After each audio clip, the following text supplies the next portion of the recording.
Hello everybody. October 4th 1957 ప్రపంచం మొత్తాన్ని ఒక ఆశ్చర్యానికి గురి చేసిన రోజు.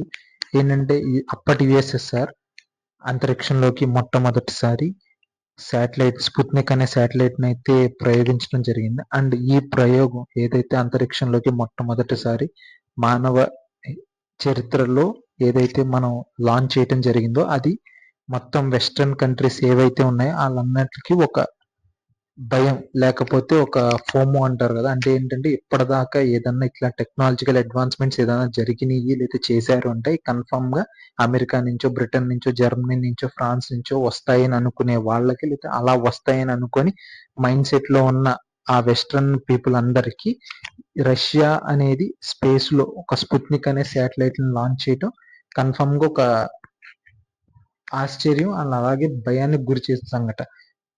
అండ్ దీని గురించి నేను అప్పటి కొన్ని news articles, American news articles ఇప్పుడు మీకు చూపిస్తున్నాను. అంటే దీని ఉద్దేశం ఏంటంటే అప్పుడు ఏదైతే 1957లో అప్పటి యుఎస్ఎస్ఆర్ ఏదైతే స్పుత్నిక్ అనే శాటిలైట్ ని ఫస్ట్ టైం లాంచ్ చేసిందో ఆ లాంచ్ తో మొత్తం ఒక స్పేస్ వార్ అయితే కన్ఫర్మ్ గా స్టార్ట్ అయింది. అంటే ఏంటంటే అమెరికన్స్ కన్నా ముందు ఈ యుఎస్ఎస్ఆర్ వాళ్ళు వెళ్ళటం, అండ్ అది అమెరికన్స్ కి నచ్చకపోవటం, లేకపోతే వాళ్ళు అమెరికన్స్ కన్నా రష్యన్స్ టెక్నాలజీలో ముందుకు వెళ్ళిపోయారు లేకపోతే ముందుకెళ్తున్నారు అన్న దాంతో ఒక స్పేస్ వార్ అయితే కన్ఫర్మ్ గా స్టార్ట్ అయింది. అండ్ సేమ్ 1957లో లాగానే ఇప్పుడు 2025లో అప్పుడు స్పేస్ వార్ జరిగింది, ఇప్పుడు ఏ వార్ జరుగుతుంది. అండ్ దాని గురించి మనం ఈ వీడియోలో తెలుసుకుందాం. 1957కి అండ్ అలాగే ఇప్పుడు 2025కి ఏంటి సిమిలారిటీస్ అయితే ఏంటనేది ఈ వీడియోలో తెలుసుకుందాం. అందరికీ నమస్కారం అండి, welcome back to my channel MyTech. నేను వీడియోస్ లాస్ట్ 2-3 డేస్ నుంచి పెట్టలేదు, బట్ నేను ఏదైనా వీడియో పెడుతున్నానంటే అది 90% చాలా అథెంటిక్ అండ్ అలాగే క్రెడిబుల్ సోర్సెస్ నుంచి వీలైతే మీకు ఆ న్యూస్ ఆర్టికల్స్ కానీ ఆ రిపోర్ట్స్ కానీ చూపించి నేను మీకు ఏదైనా వీడియో చేద్దాం, అంతేగాని సమ్ అట్రాక్షన్ గెయిన్ చేసి ఏదో సమ్ వ్యూస్ కోసమో లేకపోతే దీనికోసం అయితే చేయట్లేదు. సో ఈ వీడియో మీకు నచ్చుతుందని చెప్పండి, అలాగే నేను చేసే వీడియోస్ మీకు నచ్చుతాయని చెప్పని నేను ఆశిస్తున్నాను. సో ఈ వీడియో కనుక మీకు నచ్చినట్టయితే లైక్ చేయండి, అండ్ అలాగే మీ ఫ్రెండ్స్ అండ్ ఫ్యామిలీస్కి షేర్ చేయండి, అండ్ అలాగే సబ్స్క్రైబ్ టు మై ఛానల్. ఈ లైక్ చేయడం, షేర్ చేయడం, కామెంట్ చేయడం, లేకపోతే సబ్స్క్రైబ్ చేయడం ఇవన్నీ మీకు ఫ్రీనే, బట్ నాకు అది మీరు ఇచ్చే ఇండైరెక్ట్ సపోర్ట్ లాగా అనుకుంటాను. Thank you. అండ్ వీడియోలోకి వస్తే జనవరి మంత్ 2025 చైనా నుంచి ఒక హెడ్జ్ ఫండ్, హై ఫ్లైయర్ అనే హెడ్జ్ ఫండ్ నుంచి డీప్ సీక్ అనే ఒక చాట్ బాట్ అయితే రిలీజ్ చేయడం జరిగింది. అండ్ అందరికీ తెలుసు, మనం ఆల్రెడీ న్యూస్లో అట్లా వింటానే ఉన్నాం. అండ్ ఈ డీప్ సీక్ అనే ఏదైతే చాట్ బాట్ రిలీజ్ అయిందో దాని యొక్క ఇంపాక్ట్ లేకపోతే దాని యొక్క ఇంపార్టెన్స్ ఏంటనేది మీకు తెలియాలంటే డీప్ సీక్ లాంచ్ చేసిన వెంటనే, అంటే జనవరి మంత్ అరౌండ్ జనవరి 25-27 ఆ టైంలో లాంచ్ చేస్తున్నారు ఇఫ్ ఐఎమ్ నాట్ రాంగ్. ఆ టైం నుంచి, అంటే ఆ టైం తర్వాత 25th or 27 తర్వాత మీరు గనక మార్కెట్స్ గనక చూస్తే మైక్రోసాఫ్ట్ కానీ, ఎన్విడియా కానీ, ఇట్లాంటి ఏదైనా సరే అన్ని మ్యాక్సిమం స్టాక్స్ అన్ని క్రాష్ అయిపోయింది. ఎందుకయ్యా అంటే ఒక చిన్నగా చెప్పాలంటే ఇప్పటిదాకా ఏఐ అనేది, అంటే ఆర్టిఫిషియల్ ఇంటెలిజెన్స్ అనేది ఒక టాప్ నాచ్ టెక్నాలజీ. దాన్ని గనక ఎవరన్నా దేశం కానీ కంపెనీ కానీ ఒక మాస్టర్, అంటే ఒక దాని మీద ప్రావీణ్యం గనక రావాలి, లేకపోతే బెస్ట్ ఆఫ్ ది బెస్ట్ గా క్రియేట్ చేయాలనుకుంటే దానికోసం చిప్స్ కానీ, లేకపోతే డేటా సెంటర్స్ కానీ, లేకపోతే దాన్ని చేసే రీసెర్చ్ కానీ అది మొత్తం చాలా ఖర్చుతో కూడుకున్నది, లేకపోతే అది చాలా పెద్ద మనుషులు చేసే పని, లేకపోతే Microsoft, Nvidia, open AI, meta, Amazon, Oracle ఇట్లాంటి పెద్ద పెద్ద కంపెనీస్, అంటే ఎక్కువ ఫండింగ్ ఉన్న కంపెనీసే చేయగలుగుతాయి అని ఇప్పటిదాకా ఏదైతే గత 2-3 సంవత్సరాల నుంచి మనం ఆర్టిఫిషియల్ ఇంటెలిజెన్స్ గురించి వింటున్నామో అలాగే మనకు తెలుసు. బట్ ఈ డీప్ సీక్ అనేది ఏదైతే ఉందో అది కేవలం ఏదైతే 2022 చాట్ జీపీటీ ఎప్పుడైతే లాంచ్ అయిందో అప్పుడు దాన్ని చేసే కాస్ట్ కన్నా, లేకపోతే దాన్ని డెవలప్ చేయడానికి జరిగిన కాస్ట్ కన్నా ఇది ఫ్రాక్షన్. అంటే ఫర్ సపోజ్ చాట్ జీపీటీ అనే దాన్ని తయారు చేయడానికి ఒక 100 రూపీస్ అయింది అనుకోండి, డీప్ సీక్ అనేది కేవలం ఒక 5.6 రూపీస్ తోనే డెవలప్ అయిపోయింది. అండ్ దీని వల్ల ఏంటంటే ఇప్పటిదాకా ఏదైతే ఏఐ అనేది ఒక పెద్ద ఫండింగ్ కావాలి, ఏదైతే పెద్ద పెద్ద డేటా సెంటర్స్ కావాలి, అది ఓన్లీ అమెరికన్సే చేయగలరు, లేదా అమెరికన్ కంపెనీసే చేయగలరు అని ఏదైతే ఒక పర్సెప్షన్ ఏదైతే ఒక 2-3 ఇయర్స్ నుంచి ఉందో, అండ్ అలాగే దానివల్ల వాళ్ళ స్టాక్ మార్కెట్ కానీ, లేదా వాళ్ళ కంపెనీస్ యొక్క వాల్యుయేషన్ కానీ ఇవన్నీ పెరగటం ఏదైతే ఉందో, దానికి ఈ డీప్ సీక్ లాంచ్ అనేది ఒక పెద్ద బ్లో అనే చెప్పుకోవచ్చు.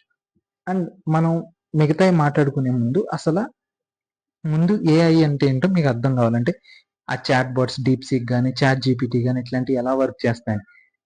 జనరల్లీ ఇప్పుడు మనం ఏదైతే చూస్తున్నామో అది జనరేటివ్ ఏఐ, అంటే మనకి టెక్స్ట్ రూపంలో ఏదన్నా మనం ఒక ప్రాంప్ట్ ఇస్తే దానికి అవుట్పుట్ వస్తుంది. అది టోకెన్స్ అంటారు. ఆ చాట్ జీపీటీ అనేది మనం ఏదన్నా ఒక ఇన్పుట్ ఇచ్చామనుకోండి, for suppose write a essay on Mahatma Gandhi అని చెప్పని నేను ఒక ప్రాంప్ట్ కనుక దానికి ఇస్తే, ఆ ఏదైతే చాట్ బాట్ ఉందో అది చాట్ జీపీటీ అనవచ్చు, ఇప్పుడు డీప్ సీక్ ఏదైనా అవ్వచ్చు. జనరల్గా ఏఐ చాట్ బాట్స్ ఎలా ఇదవుతుంది మీకు జస్ట్ ఒక 1 minute లో చెప్తాను.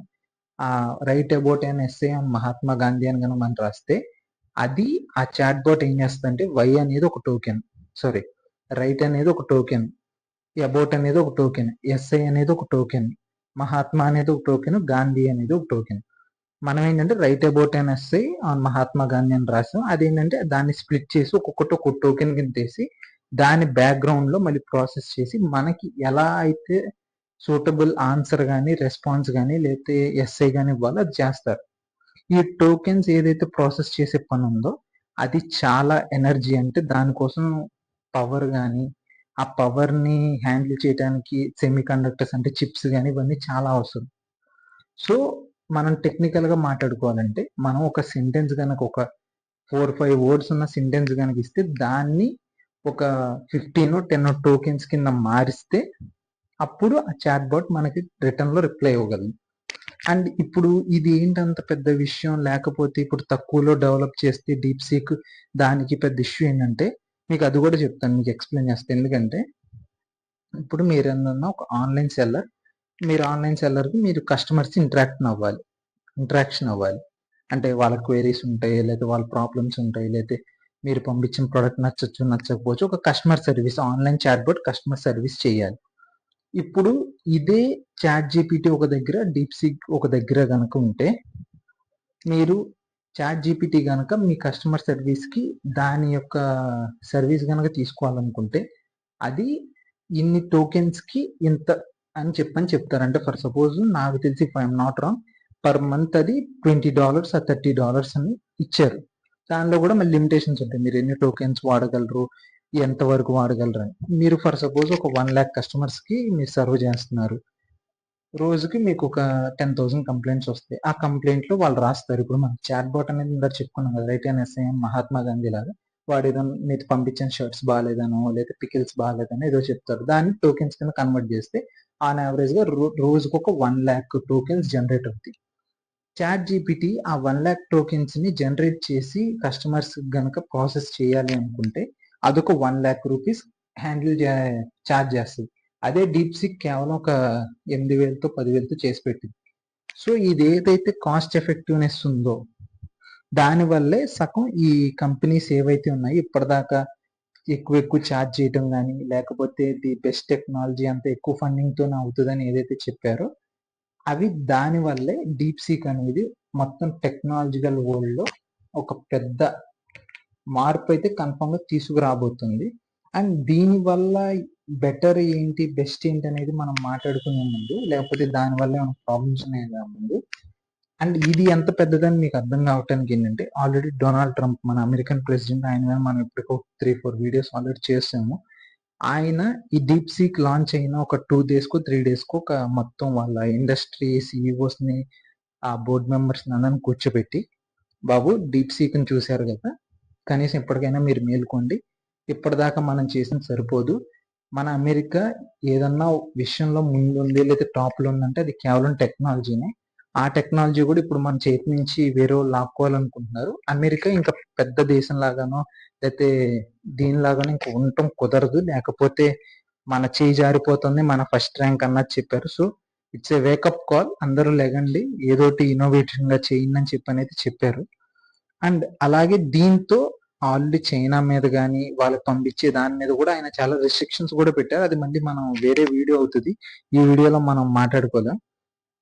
సో ఈ ఏఐ అనేది అంత పెద్దదా అంటే చాలా, అంటే ఒక ఏఐ అనేది మనం ఏ అప్లికేషన్కి వాడతారు, ఏదో కస్టమర్ సర్వీస్కే వాడతారు, లేకపోతే ఆన్లైన్ ఎస్ఏ రైటింగ్స్కి, లేకపోతే స్టూడెంట్స్ ఎడ్యుకేషన్ పర్పస్ కింద వాడతాయని చెప్పలేం. ఈ ఏఐ అనేది ఇప్పుడు జనరేటివ్ ఏఐ ఏదైతే ఉందో అది ఒక స్టెప్. ఆ తర్వాత మనకి ఆర్టిఫిషియల్ జనరల్ ఇంటెలిజెన్స్ వస్తుంది, ఆ తర్వాత రోబోటిక్స్ వస్తాయి. ఇవి ఏవైతే ఉన్నాయో ఇవన్నీ ఒక అంటే స్టార్టింగ్ పాయింట్స్ అనమాట. ఫ్యూచర్లో రోబోటిక్స్ కానీ ఆర్టిఫిషియల్ ఇంటెలిజెన్స్ కానీ ఇట్లాంటి ఏదైనా డెవలప్ అయినా అందులో కన్ఫామ్గా ఇప్పుడు ఈ డీప్ సీక్ అనేది ఏదైతే వచ్చిందో దానివల్ల చైనా అనేది అయితే కన్ఫామ్గా హ్యూజ్ రోల్ ప్లే చేస్తుందని అయితే మనకు అర్థమైపోయింది. బట్ డీప్ సీక్ అయితే వచ్చింది, మనం దీన్ని వాడచ్చా, అయితే దీని అసలు ఏంటి అన్న తెలుసుకోవాలంటే వాడచ్చా అంటే ఇది కూడా ఒక రకంగా టిక్ టాక్ లాంటిదే. మనందరికీ తెలుసు టిక్ టాక్ కూడా చైనా యాప్. మనం ఆల్రెడీ అరౌండ్ 2020 ఆర్ 21లో మనం బ్యాన్ చేసాం. అండ్ ఈవెన్ మనం అనేది పక్కన పెడితే ఇటలీ అని, అమెరికా అని, లేకపోతే జర్మనీ అని ఇట్లాంటి కంట్రీస్ ఆల్రెడీ వాళ్ళ సిటిజన్స్కి ఒక నోటీస్ అంటే ఒక సర్క్యులర్ అయితే ఇచ్చారు. ఒకవేళ డీప్ సీక్ కనుక యూజ్ చేస్తున్నారంటే కొంచెం జాగ్రత్తగా ఉండండి, లేకపోతే డీప్ సీక్ యూజ్ చేయకండి అని. ఎందుకంటే డీప్ సీక్ అనేది ఫస్ట్ చైనీస్ కంపెనీ. చైనాలో ఉన్న ఏ కంపెనీ అయినా సరే వాళ్ళ రూల్స్ అండ్ రెగ్యులేషన్స్ ప్రకారం, చైనా రూల్స్ అండ్ రెగ్యులేషన్స్ ప్రకారం ఒకవేళ వాళ్ళ గవర్నమెంట్ కనుక ఏదైనా డేటా అడిగితే అది ఎవరి డేటా అయినా కావచ్చు, ఏ డేటా అయినా కావచ్చు, కన్ఫామ్ గా ఆ యొక్క చైనీస్ గవర్నమెంట్ తో షేర్ చేయాల్సి ఉంటుంది. అండ్ రెండోది, ఎంత డేటా కలెక్ట్ చేస్తున్నారు ఈ డీప్ సీక్ అనే ఈ యాప్ మనకి సర్వీస్ ఇస్తానికి. మెయిన్ గా చెప్పాలంటే మన ఫోన్ ఆపరేటింగ్ సిస్టమ్ ఏంటి, Android OS, I mean iOS, అది తీసుకుంటారు, మన ఏజ్ తీసుకుంటారు, జెండర్ తీసుకుంటారు, ఫోన్ నెంబర్ తీసుకుంటారు, మెయిల్ తీసుకుంటారు, మన ఫోన్లో బ్యాటరీ ఆప్టిమైజేషన్ థింగ్స్ తీసుకుంటారు, అండ్ అలాగే లొకేషన్ హిస్టరీ, మన ఆ డీప్ సీక్ తో చేసే చాట్ హిస్టరీ, అన్ని ఎవ్రీథింగ్ అనేది వాళ్ళు ఆ డేటాను తీసుకొని వెళ్ళి ఆ చైనాస్లో ఉన్న వాళ్ళ సర్వర్స్లో స్టోర్ చేస్తారు. అండ్ మనందరికీ తెలిసింది, మన ఆల్రెడీ మనం చాలాసార్లు వినే ఉంటారు మీరు, data is the new oil. ఒకప్పుడు ఒక 20-30 ఇయర్స్ బ్యాక్ ఆయిల్కి ఎంత అయితే అంటే ఈ క్రూడ్ ఆయిల్కి ఏదైతే ఇంపార్టెన్స్ కానీ వాల్యూ కానీ ఉందో, రానున్న రోజుల్లో లేదా ఫ్రమ్ నౌ డేటా అనేది అంటే ఒక మనిషి గురించి, ఒక కస్టమర్ గురించి మన దగ్గర ఎంత డేటా ఉంటే అంత వాల్యుబుల్. అండ్ అలాగే ఆ డేటాని ప్రాసెస్ చేయడం, ఎనాలిసిస్ చేసి మనం ఆ కంపెనీకి సంబంధించి కానీ, లేకపోతే అది గుడ్డుకైనా బ్యాడ్కైనా రెండింటికి వాడుకోవచ్చు. సో ఎంత డేటా డీప్ సీక్ తీసుకుంటుంది కాబట్టి దాని మీద కొంతమంది అనుమానాలు కూడా వ్యక్తం చేస్తున్నారు. బట్ అవన్నీ ప్రతి యాప్లో ఉంటాయి. మనం ఇప్పుడు ఫేస్బుక్ కానీ, ఇన్స్టాగ్రామ్ కానీ వాటికి కూడా సేమ్ పర్మిషన్స్ ఇస్తున్నాం. సో మన డేటా అనేది అమెరికన్ కంపెనీ దగ్గర, అమెరికన్ గవర్నమెంట్ దగ్గర ఉండాలా, లేదా చైనీస్ కంపెనీ దగ్గర, చైనా గవర్నమెంట్ దగ్గర ఉండాలా అనేది మనకి ఇప్పుడు ప్రస్తుతం ఉన్న ఆప్షన్. అండ్ వీటన్నిటి మధ్య భారత్, మన ఇండియా ఏం చేస్తుంది, ఫైనల్గా వచ్చే క్వశ్చన్ అక్కడికే రావాలి. ఏ వీడియో చేసినా, ఎలా చేసినా, ప్రపంచంలో ఏది జరిగినా, ఎందుకంటే ఇది నేను ఇన్ఫాక్ట్ చెప్పాలంటే చాలా లేట్గా చేస్తున్నాను. ఇప్పటికీ ఒక 10 days దాకా అయిపోయినట్టుంది, అది 1 week అనుకుంటా అది వచ్చి.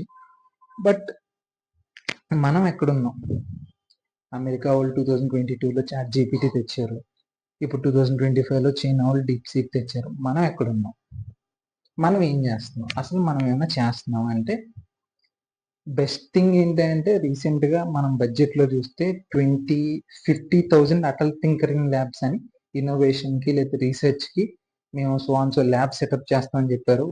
అది నాకు నచ్చింది. అండ్ రెండోది వచ్చేసి ఈ డీప్ సీక్ లాంచ్ తర్వాత మన సెంట్రల్ మినిస్టర్ ఒకరు మనకి విత్ ఇన్ డేస్ ఆర్ మంత్స్లో మనం కూడా మన own large language model develop చేస్తున్నామని అయితే చెప్పారు. అది ఎంతవరకు అవుతుంది, ఎలా అవుతుంది, దాని యొక్క ఫుల్ పొటెన్షియల్ అంతా ఏంటనేది మనకి అది లాంచ్ చేస్తే కానీ చెప్పలేం. But one thing is for sure, already ఏదైతే అమెరికా, చైనా ఆల్రెడీ ఒక 2-3 సంవత్సరాల క్రితం, లేదా ఒక సంవత్సరం క్రితం ఆల్రెడీ వాళ్ళు చేసేసి ఉన్నారు, లేదా ఆల్రెడీ వేరియస్ స్టేజెస్లో ఉన్నారు, వాళ్ళు చేసింది మనం చేయడానికి ఇప్పుడు స్టార్ట్ చేస్తాం. సో ఎప్పుడు మనం క్యాచప్ ఆడుతున్నాం అంతా. కనీసం ఇప్పటి నుంచైనా, నేను ఆల్రెడీ నా ప్రీవియస్ వీడియోస్లో చెప్పినట్టు, మన బడ్జెట్ ఇన్వెస్ట్మెంట్స్ కానీ, లేకపోతే మన థాట్ ప్రాసెస్ కానీ, మన ఎక్స్పెండిచర్ కానీ, ఇవన్నీ ఫ్యూచరిస్టిక్గా, అంటే బొమ్మ అయితే చూపెడుతున్నారు అందరూ, యాక్చువల్ వర్క్ అయితే చేయట్లేదు.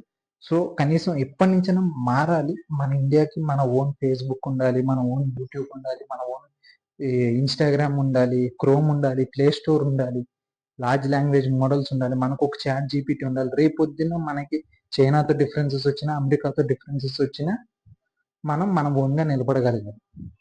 That's all for now. చూద్దాం ఏమవుతుందో. ఈ వీడియో కనుక మీకు నచ్చితే please like, share and subscribe to my channel. Thank you.